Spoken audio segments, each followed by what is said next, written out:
Warahmatullahi wabarakatuh.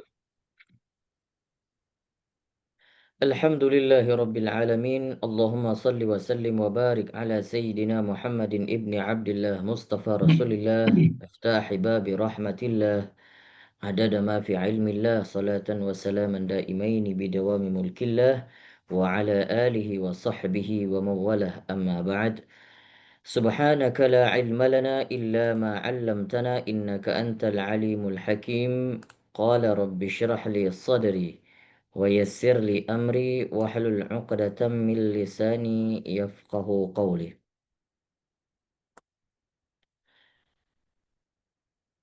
Qala Rasulullah sallallahu alaihi wasallam khairukum man ta'allama al-Qur'an wa 'allamah.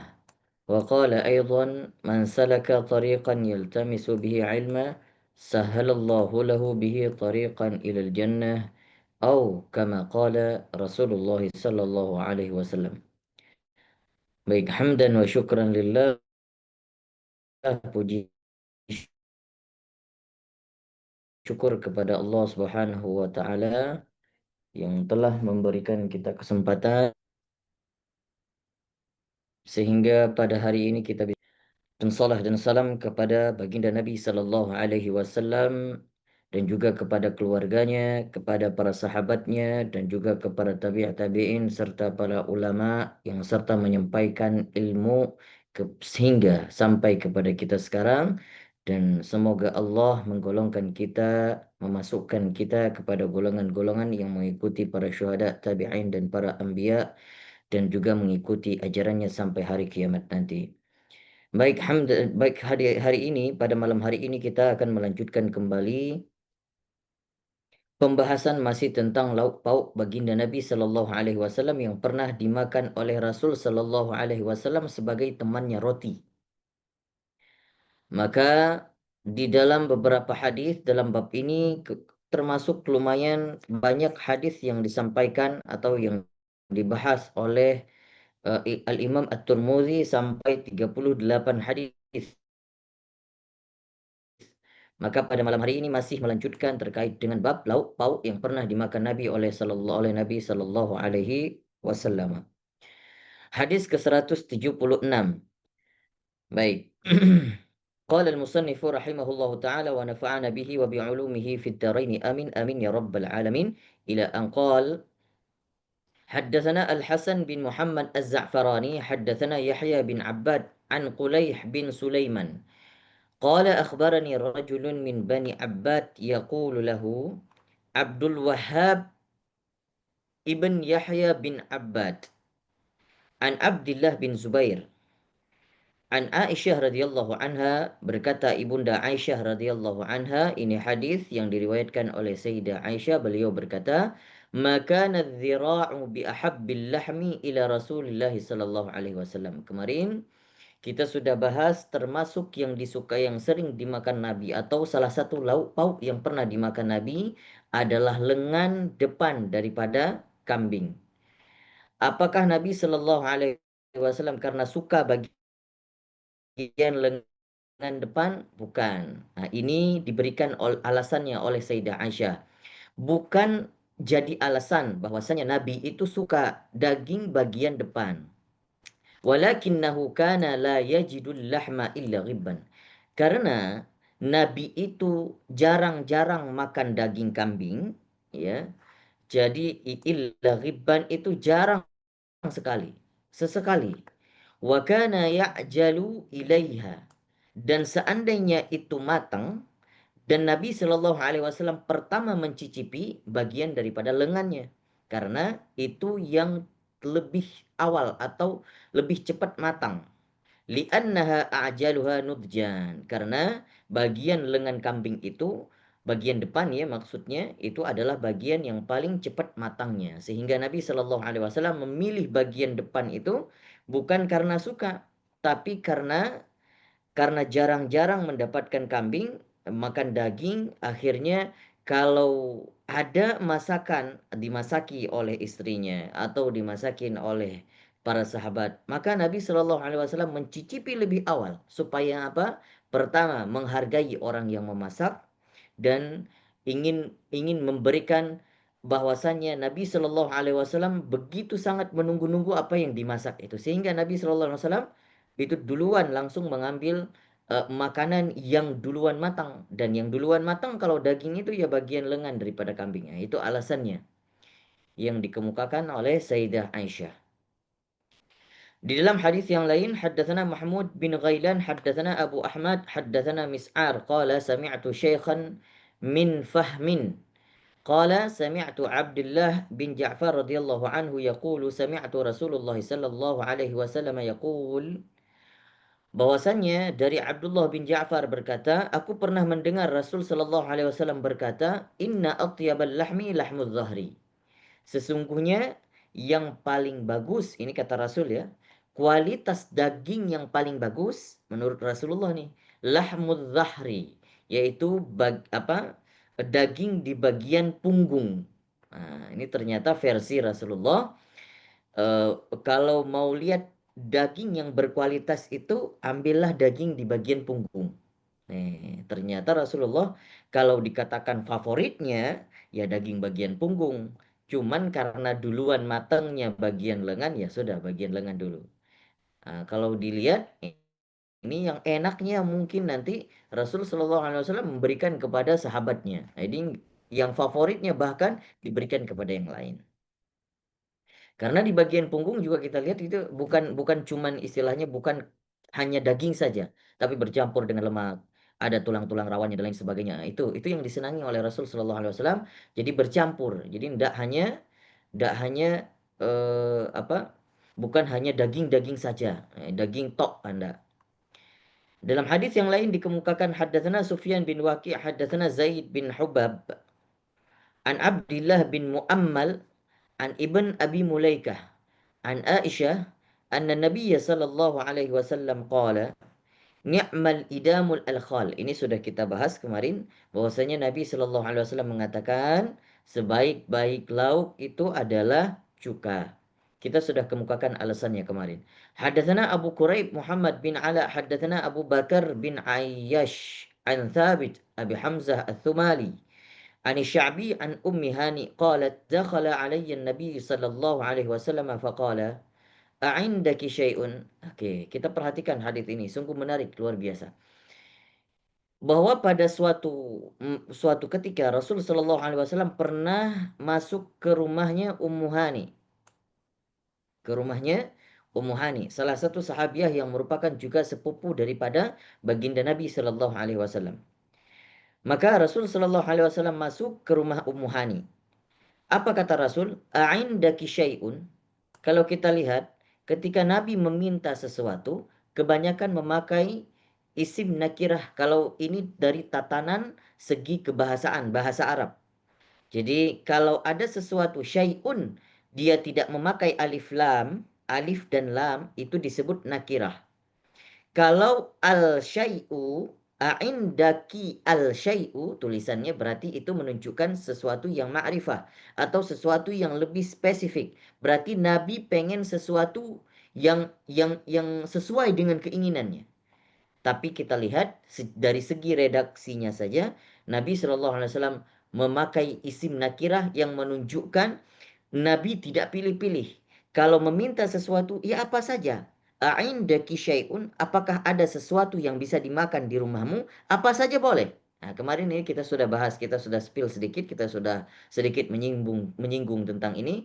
Fakultu, kemudian Ummu Hani berkata, la ya Rasulullah, tidak ada ya Rasulullah, illa khubzun yabis, kecuali yang ada di rumahku hanya roti yang sudah kering. Ini yang sudah kita ceritakan kemarin, yang sudah kering sekali, yang tidak layak dimakan manusia, bahkan unta pun tidak mau. Khubzun yabis.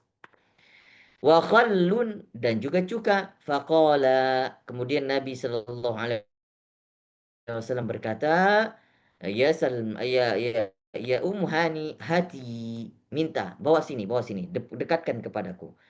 Aqfara baitun min udumin fihi khallun. Apa yang dikatakan Rasulullah? Tidaklah dikatakan suatu rumah itu rumah yang miskin kalau di rumahnya masih ada lauk cuka. Subhanallah.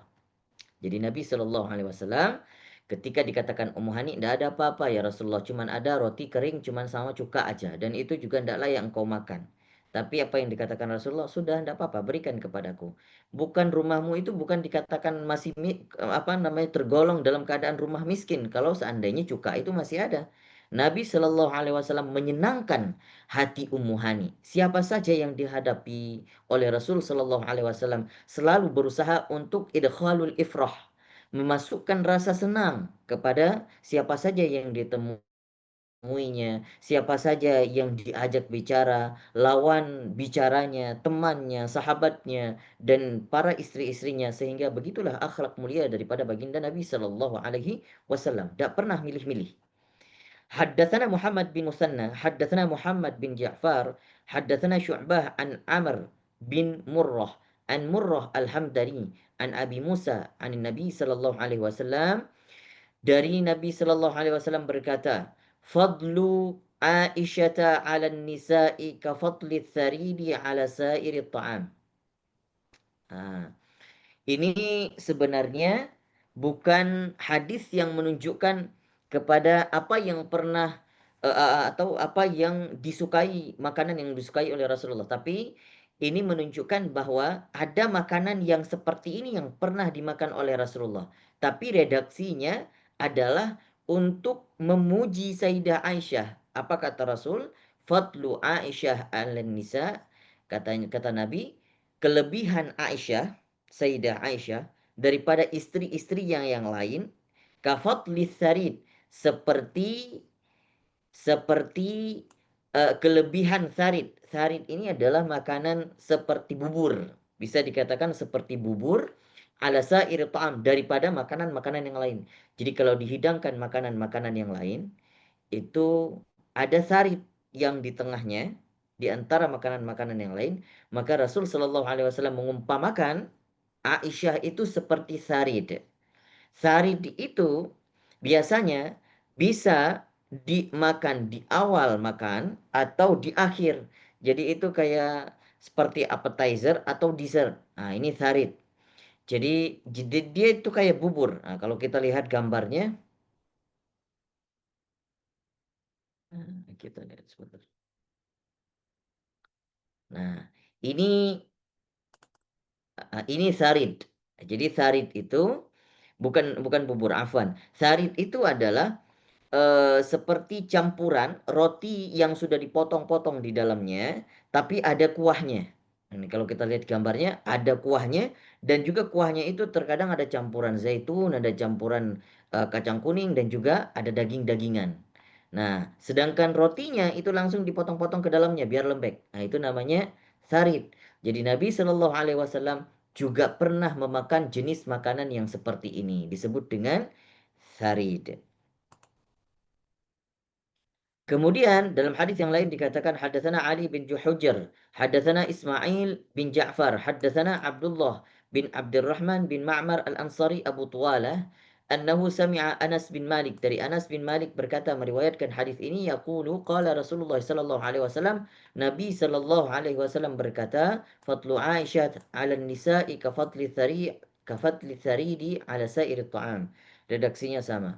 Hadatsana Qutaibah bin Sa'id, hadatsana Abdul Aziz bin Muhammad an Suhail bin Abi Salih an abihi an Abi Hurairah annahu ra'a Rasulullah sallallahu alaihi wasallam tafatta'a min thawri aqit. Baik. Di dalam hadis yang lain ternyata dari Abu Hurairah mengatakan pernah melihat Rasul sallallahu alaihi wasallam pernah makan thawri aqit. Thawri aqit itu adalah sepotong keju. Sepotong keju, susu yang sudah difermentasikan, sudah dijadikan keju. Maka Nabi Shallallahu Alaihi Wasallam ketika makan keju, ternyata Nabi berwudu. Ternyata Nabi berwudu. Summa ra'ahu akala min katifihi syah. Kemudian di kali yang lain, Abu Hurairah melihat Nabi Shallallahu Alaihi Wasallam makan daripada lengan kambing. Summa shalla wa lam yatawadda. Kemudian setelah makan, Nabi Shallallahu Alaihi Wasallam langsung sholat tanpa berwudu. Nah, jadi kesimpulannya Abu Hurairah ketika Rasul selalu melihat Rasul Shallallahu Alaihi Wasallam makan sepotong sepotong keju, setelah makan Nabi berwudu kemudian sholat. Tapi ketika Abu Hurairah melihat Nabi Shallallahu Alaihi Wasallam makan daging kambing atau lengan daripada kambing, maka Nabi Shallallahu Alaihi Wasallam tidak berwudu, langsung sholat. Apakah itu menunjukkan bahwa makan keju itu dapat membatalkan wudu? Tidak. Jadi diterangkan oleh ulama-ulama hadis, bukan karena sauri akid, bukan karena keju ini Nabi Shallallahu Alaihi Wasallam berwudu. Jadi keju itu tidak membatalkan wudu. Tapi Nabi Shallallahu Alaihi Wasallam berwudu kembali itu dalam artian mentajdidkan wudunya. Cuman kebetulan setelah makan keju saat itu yang dilihat oleh Abu Hurairah. Jadi hanya satu macam makanan dan satu macam daging saja yang diperintahkan Rasul Shallallahu Alaihi Wasallam untuk berwudu kembali, yaitu daging onta. Selain itu tidak masalah. Mau makan terlebih dahulu, mau berwudu terlebih dahulu, kemudian makan, kemudian langsung sholat, asalkan lebih berhati-hati bagian daripada sisa-sisa makanan yang ada di dalam mulut seharusnya harus sudah bersih. Maka dititik beratkan oleh Rasul Shallallahu Alaihi Wasallam kalau sesudah makan dan wuduknya masih ada, maka bersugilah. Atau kalau ada siwak, maka bersiwaklah sebelum sholat. Haddatsana Ibn Abi Umar, haddatsana Sufyan bin Uyainah an Wa'il bin Dawud an ibnihi. Wahwa Bakr bin Wa'il Anis Zuhri an Anas bin Malik. Dari Anas bin Malik juga berkata, awlama Rasulullah sallallahu alaihi wasallam ala safiyyata bitamrin wasawiq. Awlama Rasulullah sallallahu alaihi wasallam ala safiyyah bitamrin wasawiq. Ini kata Anas bin Malik, bahwasanya Nabi Shallallahu Alaihi Wasallam ketika walimah, ketika pestanya, ketika Rasul Shallallahu Alaihi Wasallam menikahi Sofia, istri Nabi Sofia, hanya dengan tamar dan sawiq. Jadi yang dihidangkan kepada tetamu itu adalah tamar dan sawiq. Nah, jadi ini juga salah satu makanan yang pernah dicicipi oleh Rasul Shallallahu Alaihi Wasallam atau Rasul sendiri yang menghidangkan kepada tetamu saat walimah ketika Nabi Shallallahu Alaihi Wasallam menikah dengan istrinya Sofia. Bagaimana sawiq itu? Nah, kita akan lihat gambarnya. Ini sarit. Nah, sawiq adalah seperti bubur yang terbuat daripada kadang kacang kedelai atau gandum, maka ditumbuk kemudian dijadikan bubur. Maka ini disebut dengan sawik. Ketika walimah, Nabi Shallallahu Alaihi Wasallam menghidangkan kepada tetamu sawik, bubur yang seperti ini dan juga kurma. Jadi terkadang kurma itu bisa dimakan dengan sawik itu, begitu.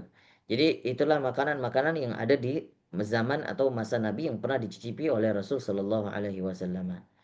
Di dalam hadis yang lain diterangkan, hadatsana Al-Hasan bin Muhammad Al-Basri, hadatsana Al-Fudail bin Sulaiman, hadatsana Faid Maula Ubaidillah bin Ali bin Abi Rafi' Maula Rasulullah sallallahu alaihi wasallam qala haddatsani Ubaidullah bin Ali an jaddatihi Salma anna Al-Hasan bin Ali wa ibn Abbas wabna Ja'far atauha faqalu laha. Di dalam hadis ini jelas singkatnya ketika Hasan bin Ali, cucu Nabi Shallallahu Alaihi Wasallam, Ibnu Abbas, kemudian Ibnu Ja'far, ya, anaknya Ja'far, ini tiba-tiba mereka penasaran dengan makanan yang pernah dimakan Nabi Shallallahu Alaihi Wasallam. Karena kita tahu Nabi Shallallahu Alaihi Wasallam ketika wafat, ini Hasan bin Ali, Ibnu Abbas, Ibnu Ja'far, ini masih belasan tahun. Masih 13 tahun, masih 12 tahun, masih 10 tahun. Jadi masih tergolong anak-anak menuju remaja. Maka saat itu mereka kadang rindu dengan sosok Nabi Shallallahu Alaihi Wasallam, sehingga terkadang iseng, ayo kita ke salah seorang nenek yang pernah memasak Nabi Shallallahu Alaihi Wasallam makanan, yang sering masak untuk Nabi. Siapa itu? Namanya Salma. Namanya Salma. Mereka datang ke rumah Salma tersebut, nenek Salma tersebut, kemudian berkata, wahai nenek Salma, isna'i lana ta'aman mimma kana yu'jibu Rasulullah sallallahu alaihi wasallam. Nenek Salma, tolong dong buatkan kami makanan yang disenangi oleh Rasul sallallahu alaihi wasallam. Dan kalau ada makanan itu, Nabi Shallallahu Alaihi Wasallam makannya banyak, lahap sekali. Apa yang dikatakan nenek Salma? Ya bunayya, wahai anakku, la tashtahihi al-yawm. Kata kata nenek Salma, wahai anak-anakku, kalian tidak akan suka kalau zaman sekarang generasi kalian ini tidak akan suka makanan yang pernah dimakan Nabi itu. Saking ketika nenek ini melihat, wah ini bukan cocok, tidak cocok bagi kalian. Generasi-generasi sekarang itu enggak pasti sudah tidak suka lagi makanan yang seperti ini. Tapi karena saking penasarannya, maka Ibnu Abbas, Ibnu Ja'far, dan Ali bin Hasan bin Ali mengatakan apa? Bala, tidak apa-apa, wahai nenek Salma, buatkan saja kepada kami, hidangkan kepada kami. Qala, kemudian diberkata, faqamat fa'akhadat syai'an min sya'iri fatahanathu. Kemudian nenek Salma mengambil gandum, kemudian dioseng-oseng, dimasakin ke dalam pancinya, thumma ja'alathu fi qidrin, kemudian dimasukkan ke dalam panci, wasabbat alaihi syai'an min zaid, kemudian diberikan sedikit uh, daripada minyak zaitun, wadaqqatil fulful wat tawabil, kemudian ditumbuk beberapa sedikit hmm, daripada rempah-rempah, ya, bubuk daripada rempah-rempah. Ada tawabil, ada fulful, ada kacang-kacangan, ada tawabil juga. Kemudian faqarrabathu ilaihim, kemudian diberikan kepada anak-anak tersebut. Waqalat, nenek Salma mengatakan, hadza mimma kana yu'jibun Nabi sallallahu alaihi wasallam wa yuhsinu aklahu. Inilah yang pernah dimakan Nabi sallallahu alaihi wasallam, dan ketika aku menghidangkan ini kepada Nabi, Nabi itu tidak pernah menolak, bahkan makannya lahap sekali. Padahal apa yang dihidangkan hanya gandum yang dioseng-oseng, kemudian diberikan sedikit rempah-rempah, sudah itu saja. Terkadang Nabi makan pakai kurma saja. Ternyata itulah yang membuat Nabi Shallallahu Alaihi Wasallam makannya lahap. Maka oleh karena itu, kata Nenek Salma mengira tidak akan masuk, tidak akan mau kalian kalau generasi-generasi sekarang makanan yang seperti ini. Baik, di dalam hadis yang lain disebutkan juga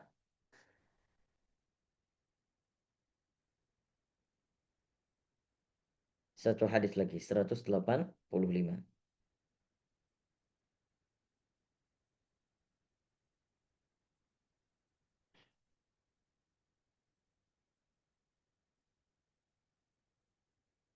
Haddatsana Mahmud bin Ghailan qala haddatsana Abu Ahmad qala haddatsana Sufyan anil Aswad bin Qaisin an Nubaih al-Anazi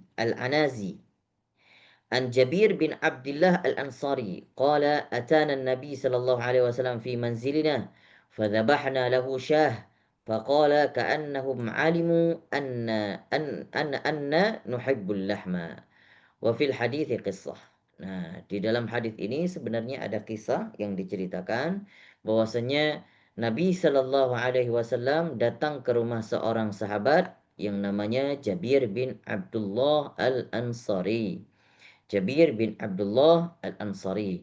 Maka Nabi Shallallahu Alaihi Wasallam itu tahu kalau seandainya sering lapar, itu sering ke rumah Jabir. Kenapa? Jabir ini pengembala kambing, dia punya kebun kurma, jadi sehingga saat-saat Jabir bin Abdullah itu panen kurma, itu sering sekali Jabir bin Abdullah mengundang sahabat-sahabat Rasulullah itu makan ke rumahnya. Begitu mulianya Jabir bin Abdullah. Maka ketika itu Nabi Shallallahu Alaihi Wasallam diundang ke rumah Jabir bin Abdullah. Ya. Fadzabahna lahu syah. Kemudian Nabi Shallallahu Alaihi Wasallam berkata, ternyata ketika sampai di situ,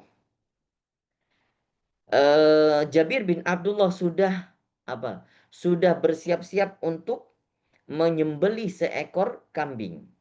Maka saat itu Rasul Shallallahu Alaihi Wasallam berkata, "Ka'annahum alimu anna nuhibbul lahma."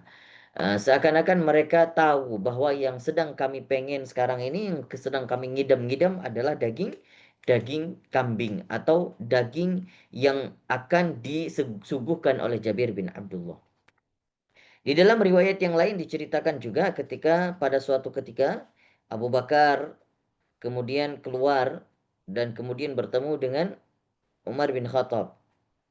Abu Bakar mengatakan, Umar berkata, "Wahai Abu Bakar, ada apa engkau siang-siang bolong seperti ini, engkau keluar seperti mencari sesuatu?" Kata Abu Bakar, "Ya aku lapar, mau cari makanan."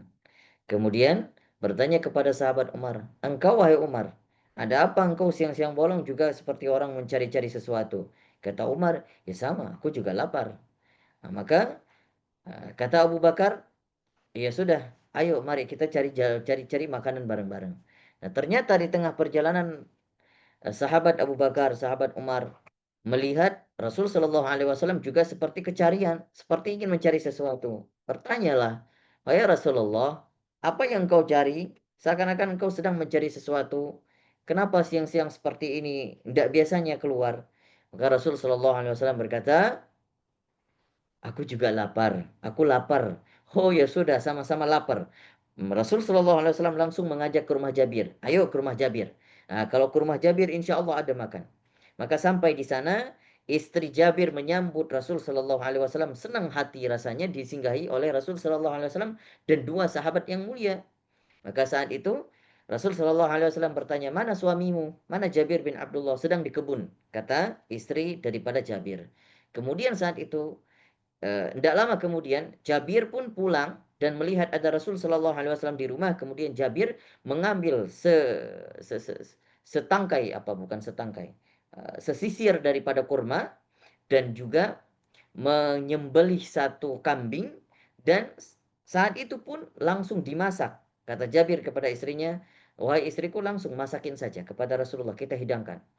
Maka saat itu Rasul Shallallahu Alaihi Wasallam mendapatkan makanan bersama sahabatnya. Tapi yang paling menarik adalah saat itu ketika dihidangkan makanan tersebut di depan Rasul Shallallahu Alaihi Wasallam, apa yang dikatakan oleh Rasul, "Wahai Umar, tolong bawakan beberapa butir kurma yang ada di depanku, tolong berikan ke rumah Sayyidah Fatimah dan istrinya Ali. Dan mereka juga sudah 2 harian tidak makan. Sudah 2 harian tidak punya makanan. Tolong berikan sedikit untuk mereka." Subhanallah. Ternyata memang saat itu kondisi Nabi Shallallahu Alaihi Wasallam dan sahabat-sahabat saya itu memang benar-benar lapar. Dan bukan hanya Rasul Shallallahu Alaihi Wasallam, keluarga-keluarganya juga. Dan juga anak-anak cucunya. Jadi kalau kita kita perhatikan begitu begitu pedih kehidupan Nabi Shallallahu Alaihi Wasallam dan keluarganya. Ndak setiap hari dapat makanan, ya, bukan kayak kita. Alhamdulillah, kalau kita mau makan apa aja ada. Nah, maka Nabi Shallallahu Alaihi Wasallam dulu tidak setiap waktu dapat makanan, tidak setiap hari punya makan. Maka oleh karena itu begitulah kehidupan Nabi Shallallahu Alaihi Wasallam. Dan kalaupun ada makanan, Nabi Shallallahu Alaihi Wasallam tidak pernah milih-milih. Kalau istilah anak zaman sekarang picky eater, ya, milih-milih makanan, tidak. Itu bukan yang dipraktikkan oleh Rasul Shallallahu Alaihi Wasallam. Kalau ada makanan, syukuri, makan apa saja. Dan juga Nabi Shallallahu Alaihi Wasallam, berkali-kali saya mengatakan, Nabi Shallallahu Alaihi Wasallam tidak pernah mencela makanan. Kalau tidak enak ditinggalkan. Kalau Rasul Shallallahu Alaihi Wasallam merasa jijik, tidak ingin memakannya, seperti ada riwayat yang mengatakan sahabat-sahabat ketika di dalam perjalanan memotong seperti daging daripada landak, ya, sejenis landak, tapi landak gurun. Ya, jadi Nabi Shallallahu Alaihi Wasallam tidak senang, agak merasa jijik. Ya sudah, Nabi tidak mencela, Nabi tidak juga mengatakan tidak mau, hanya ditinggalkan saja. Ya, cuman mengatakan kepada sahabatnya, "Ya, aku tidak makan ini." Tapi juga Rasul Shallallahu Alaihi Wasallam tidak mengharamkan. Bahwasanya itu menunjukkan kebolehan untuk mengkonsumsi daging landak gurun atau kadal gurun. Kadal gurun, ya. Jadi kalau sekarang itu sebenarnya masih ada tuh kadal gurun.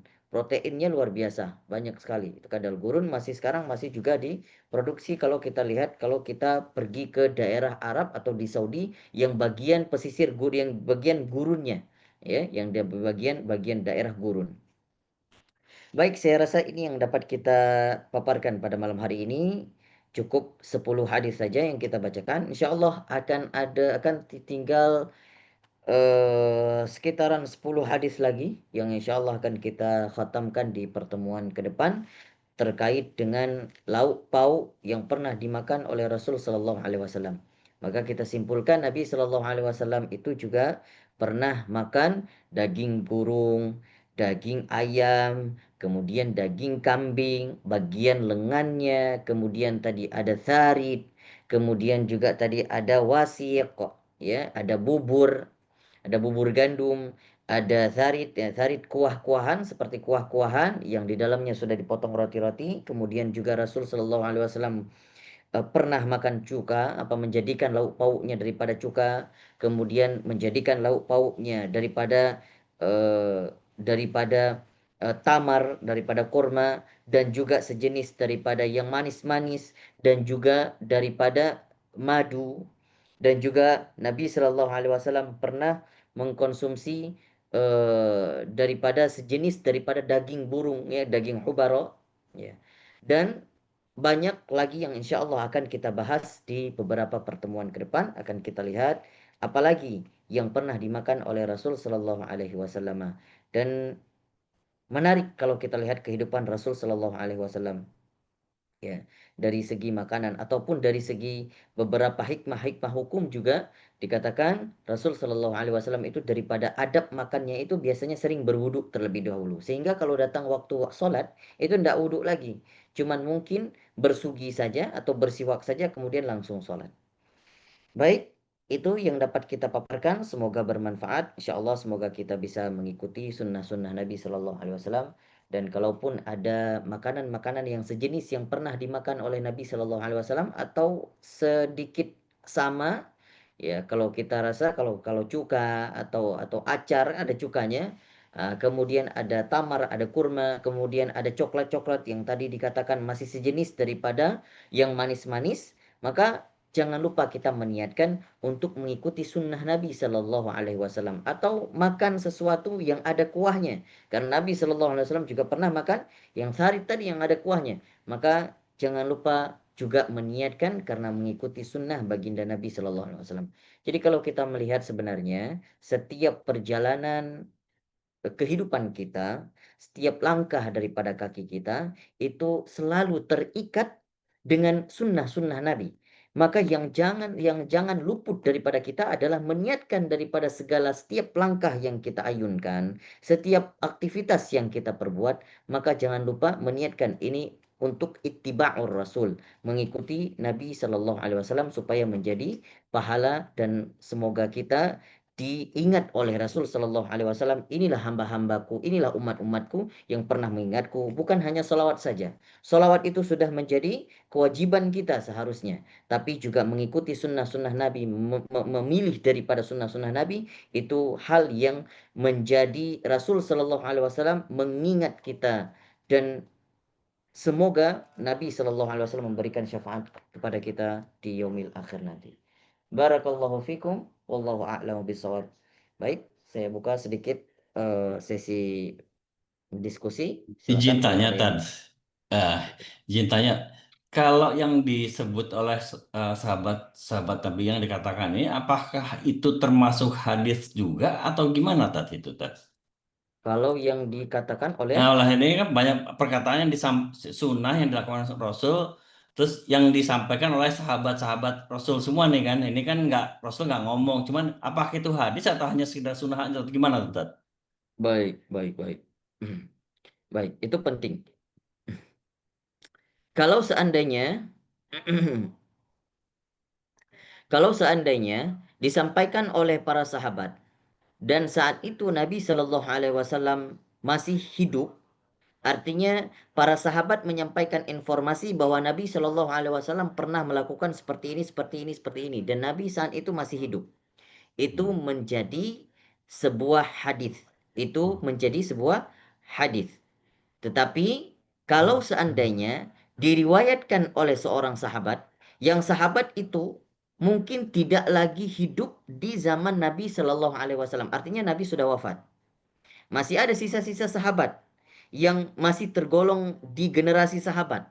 Ya, seperti Ibnu Abbas kecil atau ada sahabat-sahabat yang lain yang pernah melihat Nabi Shallallahu Alaihi Wasallam semasa hidupnya, tapi saat itu ketika disampaikan hadis tentang apa yang pernah dilihat oleh Rasul Shallallahu Alaihi Wasallam, Dan saat itu Nabi Shallallahu Alaihi Wasallam sudah wafat, maka itu tidak lagi tergolong hadis, tapi itu tergolong dengan asar. Sebutnya adalah asar sahabah. Jadi itu perkataan sahabat saja, tapi sahabat ini meriwayatkan hadis itu ketika Nabi Shallallahu Alaihi Wasallam sudah wafat. Itu namanya asar. Tapi ketika meriwayatkan hadis itu ketika Nabi masih hidup, maka itu disebut dengan hadis.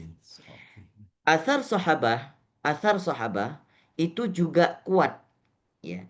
Kalau kualitas daripada sanatnya itu bagus, artinya rantai sanatnya itu yang diriwayatkan adalah orang-orang yang dhabit, orang-orang yang kuat hafalannya, masuk ke dalam apa namanya, klasifikasi daripada hadis-hadis sahih, maka asar sahabat itu juga kuat, derajatnya juga kuat. Maka oleh karena itu, kalau Imam Asy-Syafi'i itu selain yang empat, Al-Quran, Sunnah, kemudian Qiyas, kemudian Ijma' ulama, ada empat ini adalah referensi utama ketika menarik suatu hukum. Ini ketika masa Imam Asy-Syafi'i. Tapi bukan hanya empat ini saja, ada referensi-referensi yang mengikuti. Jadi istilahnya kalau ini referensi primernya, ini referensi sekunder. Kalau referensi sekundernya itu termasuk asar sahabah. Imam Syafi'i mengambil asar sahabah juga. Tapi kalau Imam Hanafi itu tidak terlalu fokus dengan asar sahabah, tidak mau ambil asar sahabah. Jadi kebanyakan hanya mengambil qiyas, ijma, dan ada namanya satu lagi sadduz dzara'i. Ini pada zaman Imam Ahnaf. Dan ketika Imam Hambali juga mengambil athar sahabah ini. Jadi kalau kita lihat athar sahabah ini sebenarnya kuat juga, hampir sama derajatnya dengan hadis. Maka oleh karena itu, kalau dikatakan generasi setelah Nabi Shallallahu Alaihi Wasallam, generasi sahabat, ini juga generasi-generasi yang begitu kuat, sehingga perkataan yang pernah dikatakan oleh sahabat juga dijadikan sebagai referensi hukum. Apalagi Ibnu Abbas sendiri banyak yang diambil referensi hukum oleh ulama-ulama tabi'in setelahnya. Itu saya rasa. Baik. Terima kasih Pak Nugroho. Ada lagi yang ingin ditanyakan? Assalamualaikum Ustaz. Waalaikumsalam warahmatullahi wabarakatuh. Ini sedikit ada pemutar balikan dari daging kambing atau domba ya. Menurut persepsi sekarang kan daging domba maupun kambing itu tidak baik, kolesterol tinggi, lemak tak jenuh dan lain sebagainya. Padahal kalau Betul. kita dari kitab As-Samail kan sudah jelas bahwa itu tidak benar. Tapi itu adalah salah satu mungkin pendegradasian nilai-nilai Islam ya, seperti Toyib, Bang Toyib yang jarang pulang, atau Rojali gitu, istilah-istilah di mall gitu kan. Rojali itu kan sebetulnya laki-laki artinya kan. Kemudian Betul. rohana itu kan ruh, salah satu dari unsur apa namanya batin manusia itu kan ada ruh, Iya. ada eh, apa nyawa dan jiwa gitu. Ruhul Yahdoh dan Ruhullah, sama apa ya itulah tiga, itulah roh, kemudian jiwa dan nyawa kan, itu kan sebetulnya ada tiga dari batiniah manusia. Ini mungkin tantangan buat semua. Bagaimana komentarnya Ustaz ini mengenai hal ini, penggradasian nilai-nilai Islam itu? Iya. Sebenarnya kalau persepsi kita eh, daging kambing atau daging domba itu membuat kolesterol, sebenarnya saya rasa bukan itu penyebabnya, ya. Jadi sebenarnya karena pola hidup kita saja yang salah. Pola makan kita yang tidak mengikuti sunnah Nabi. Ya artinya apa? Terkadang kita makan itu banyak gak kontrol, apa aja masuk gitu.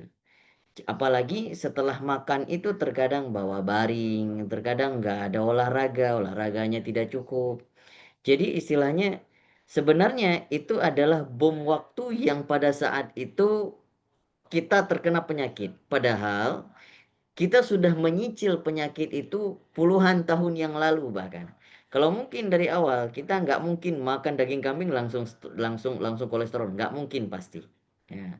Artinya kalau kita lihat bukan daging kambing itu yang menyebabkan kolesterol, tapi pola hidup kita yang akhirnya yang dari awal sudah mungkin makanannya tidak dijaga atau pola hidupnya tidak dijaga atau pola makan yang tidak teratur atau makanan yang sudah makanan yang begitu random, begitu acak masuk ke dalam tubuh kita sehingga itu ketumpuk terus akhirnya pada lama-kelamaan jadi bom waktu.